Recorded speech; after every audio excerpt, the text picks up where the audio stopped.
We are. All right, then. We begin in 5, 4, 3, 2, 1.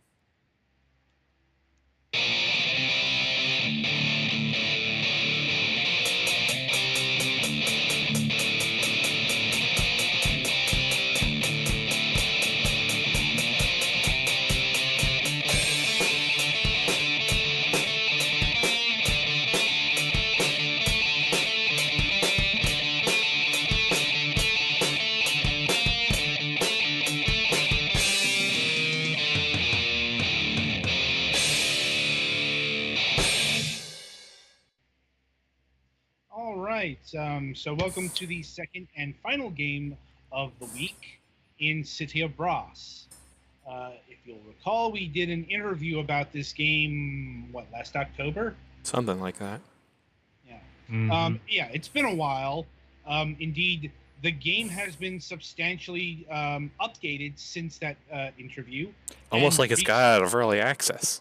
yes, it's also the reason why we don't review early access games. We'll Mhm. we can take a look at early access games. We did that recently, but we don't do one of these for early access Yeah. because early access means the game can and usually will change.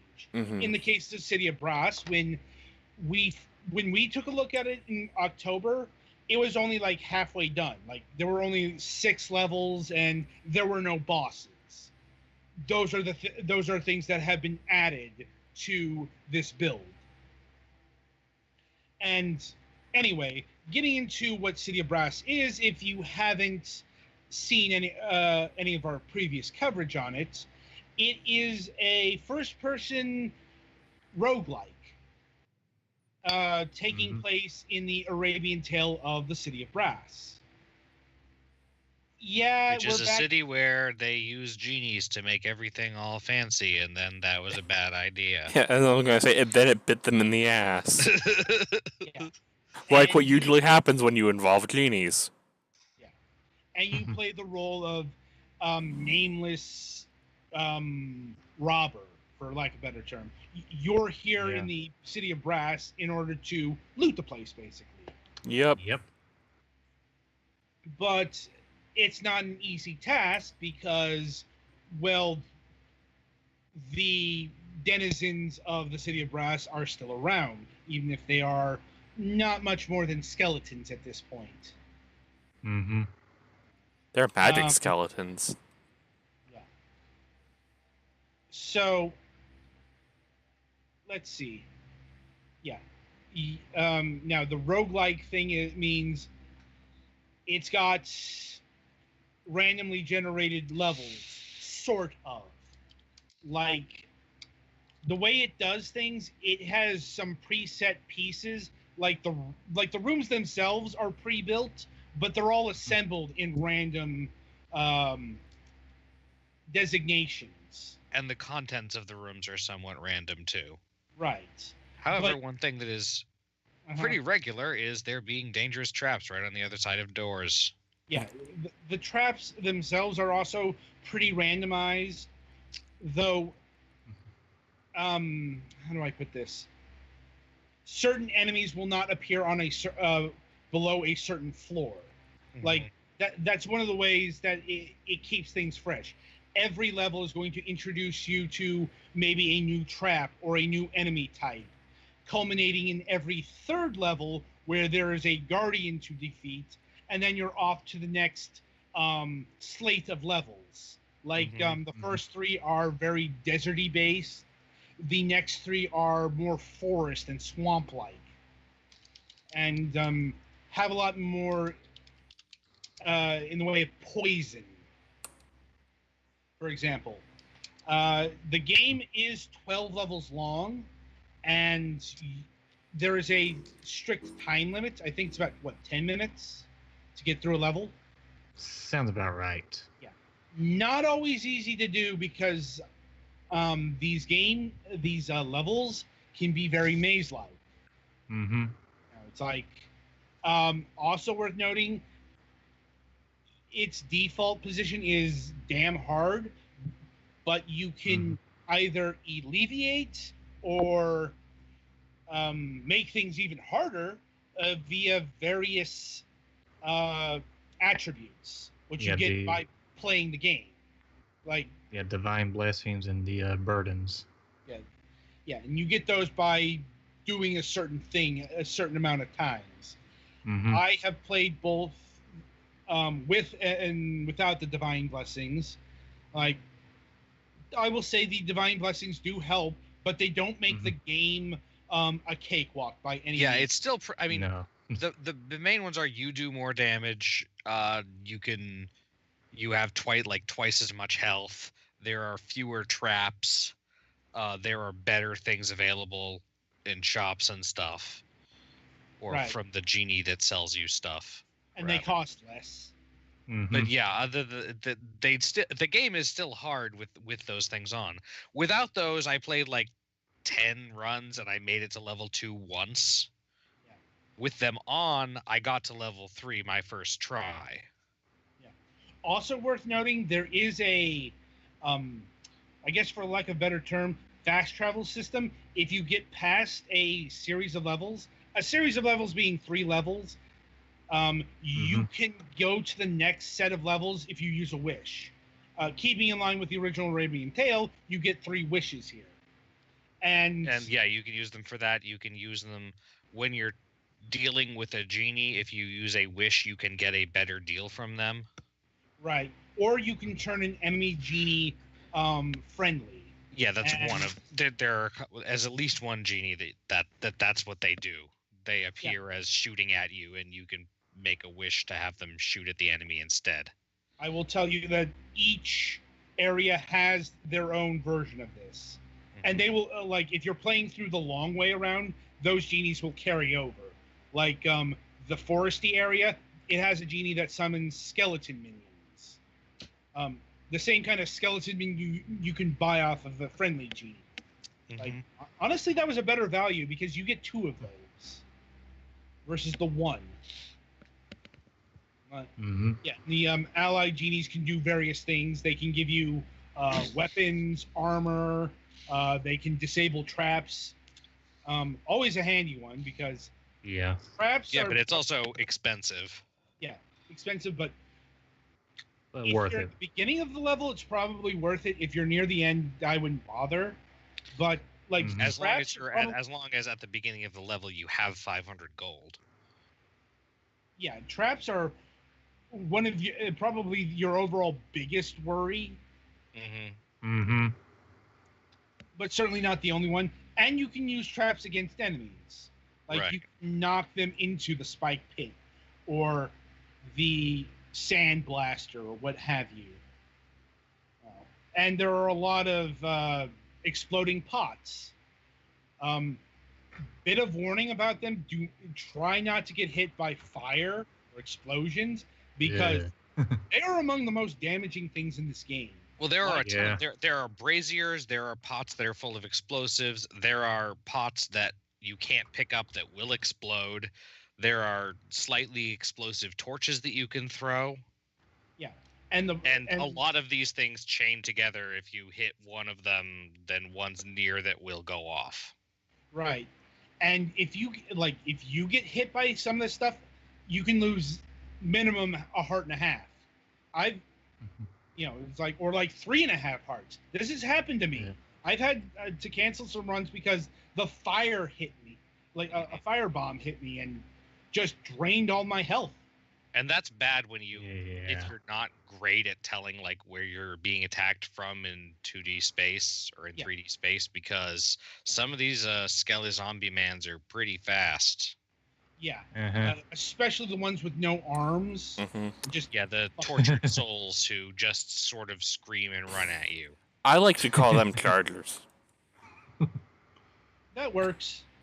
Yeah. Now, I don't think any of these actually have official names. They do. They do. All of them do. Yeah. It's in the journal. Oh. Yeah. And so looking at the combat system here, this was made by the developers, some of the actual developers who worked on the BioShock games.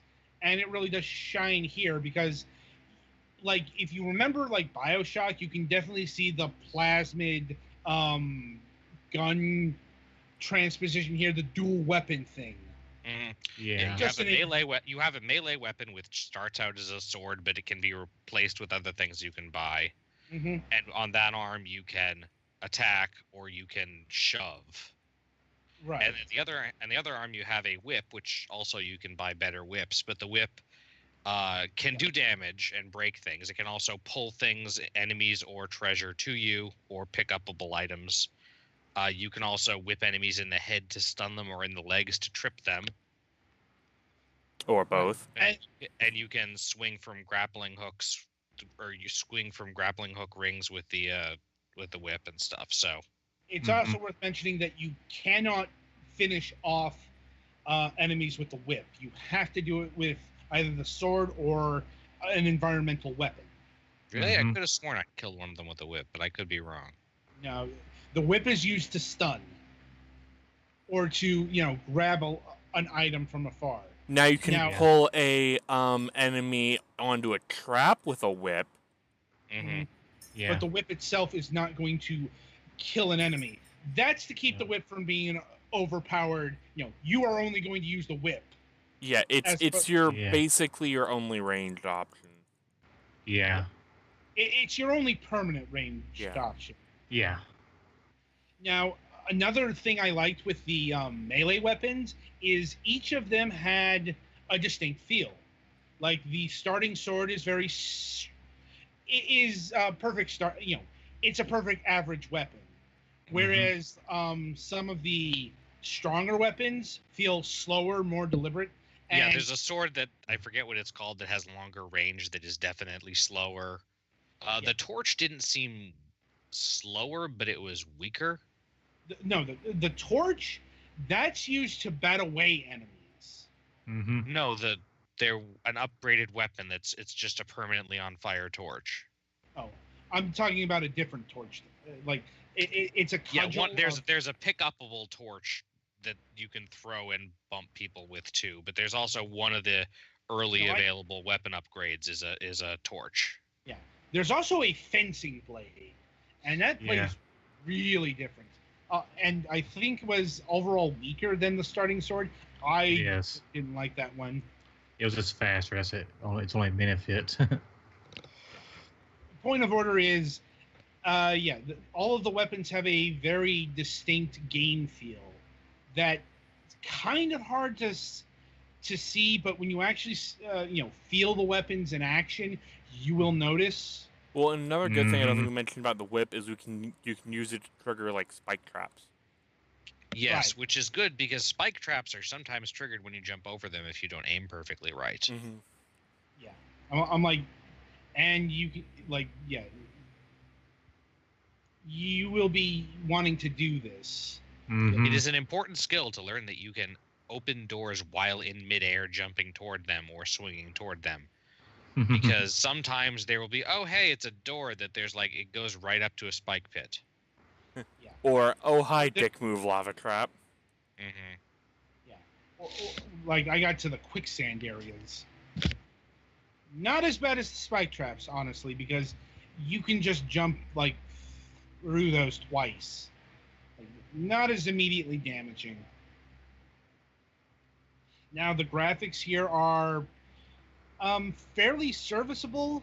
Like, you're not going to confuse this with, say, a Battlefield game or Far Cry.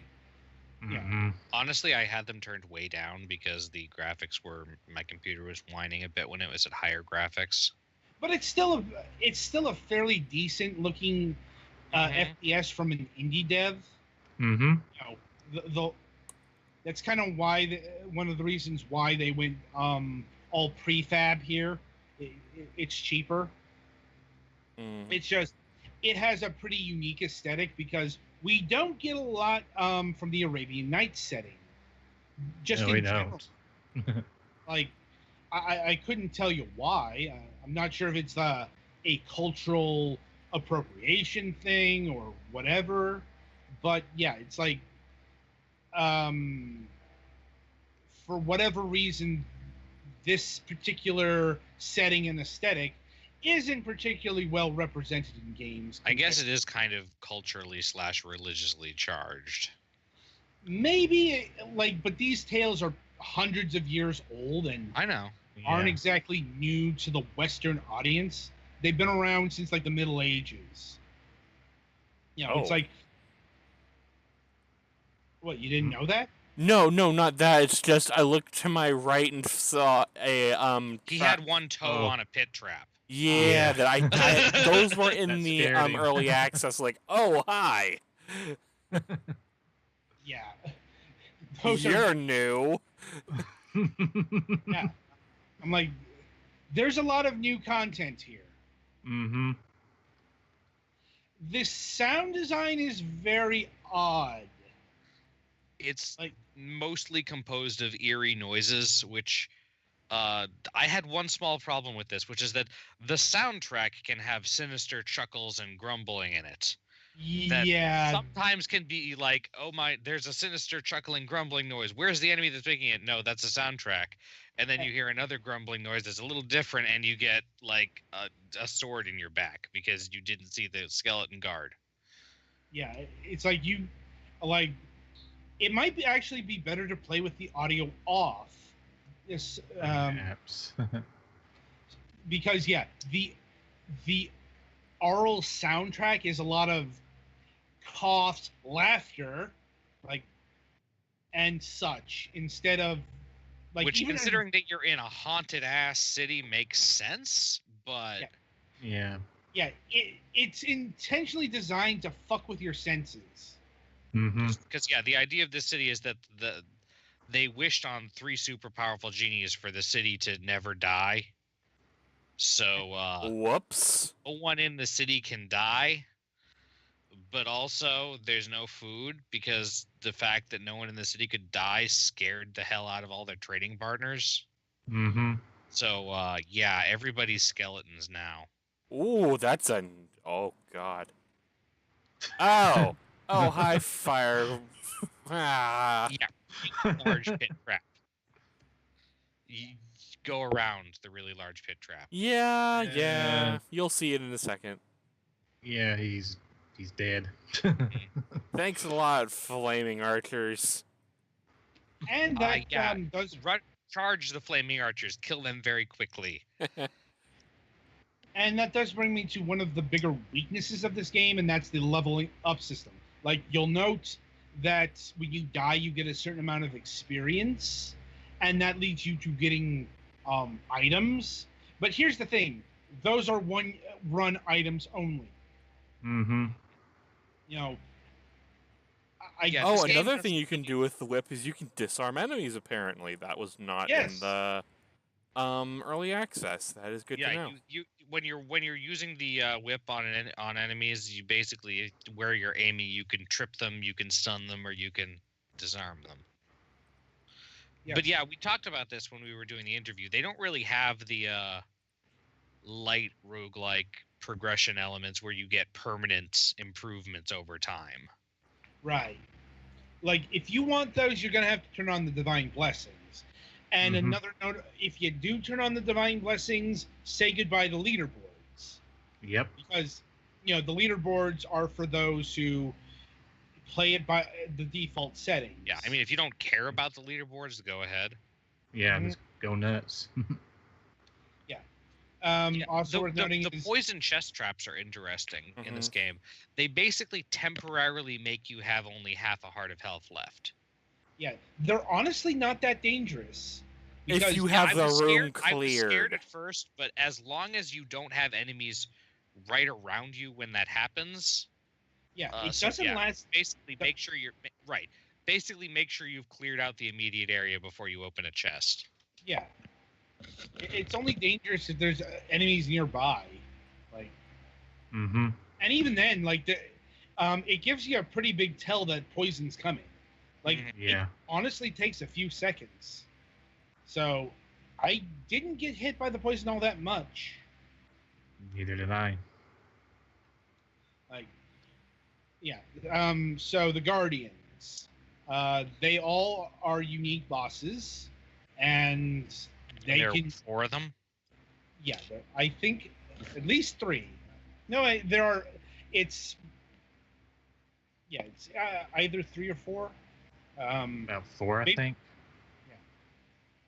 Like the first one, they tend to be puzzle bosses. Like first one has a shield that you have to break, and I will not spoil how to break that in case anything either gets there or you want to experience that boss for yourself. I just and the second boss summons a whole bunch of clones and shoots fire arrows. I have yet to fully figure her out. Because these levels were definitely built with 5 to 10 minute play sessions in mind. Once you start going 20 to 30, the design of everything starts grinding up. At least it started on me, because everything looks the fucking same, and there isn't that much variance in level. Now, everything here was not so much designed, but prefabricated for quick play sessions. And just a word of warning, if you do turn off the timer. Which is one of the divine blessings is no timer. Yeah. Probably the biggest flaw in this game is the fucking GPS error. Because it always points you immediately directly towards the exit door in a straight line. Yeah, it's less than useful, and will get easily confused. So I found it helpful sometimes, but I'm not saying it's useless. I'm just saying it's less useful than it should be. Yeah, it doesn't show you the best way to get there. It just shows you literally what direction it's in. Yeah. And sometimes it'll just spin around when it get confused before it reorients itself. Recalculating route. Yeah. Pretty much. And there's also no map functionality here, so you're gonna have to suss out where you are and where you've come from via things like open doors and shit. And like if you've maybe seen that genie merchant a few times before. Yeah, memorize landmarks. Or like if there are doors that are boarded up, those are permanently broken open when you break them. Yeah. And in spite of the fact that this game was designed for quick play sessions, it's probably going to take you a while to actually beat the game. Yeah, because it's hard, and you have to learn how to not get killed. Yeah. And you don't have a ton of health. Even with the blessings, you have 8 health, and there is very little healing. Yeah. Not impossible healing, because there's an item that you can get that'll heal you after a certain amount of enemy kills.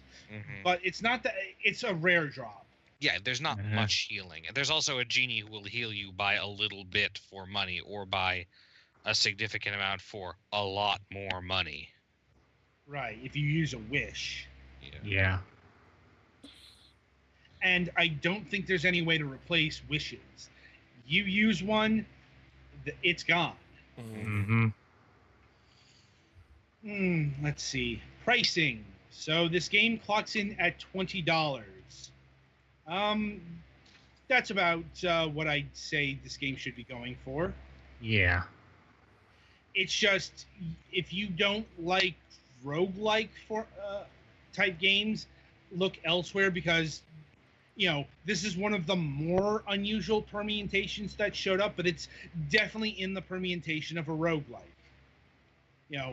At least the two principal elements of random battles and hard as fuck and permadeath. So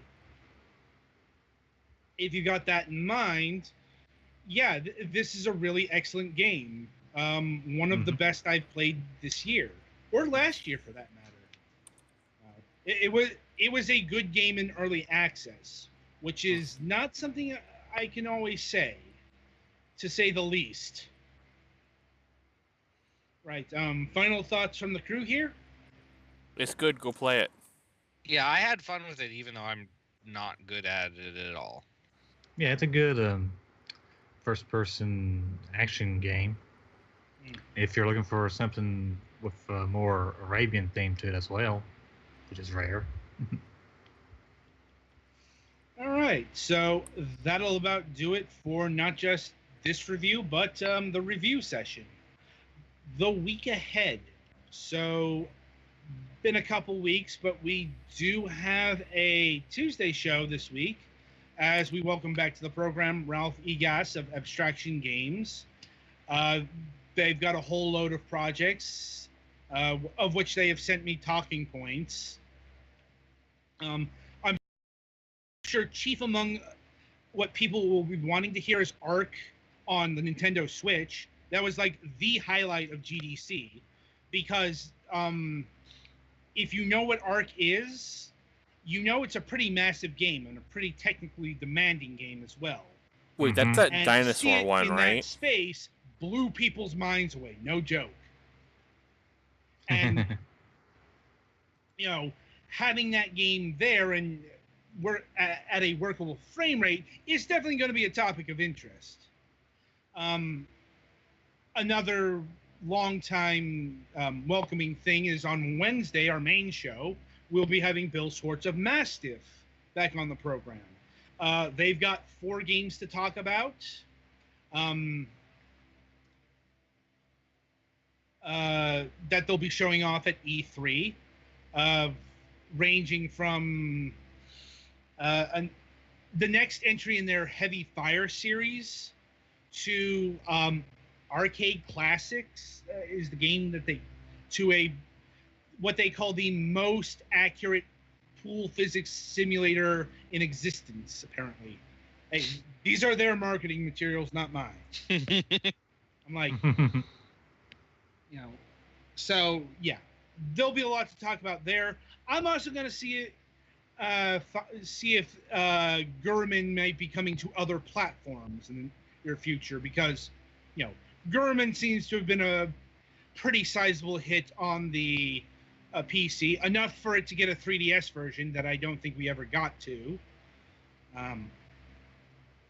You know, we'll see if they have any plans for that. I'm not sure if they could talk about that, but you know, Gurman was a pretty good game from what I remember. It's been a few years, so with all that in mind, until Tuesday, I wish you good gaming.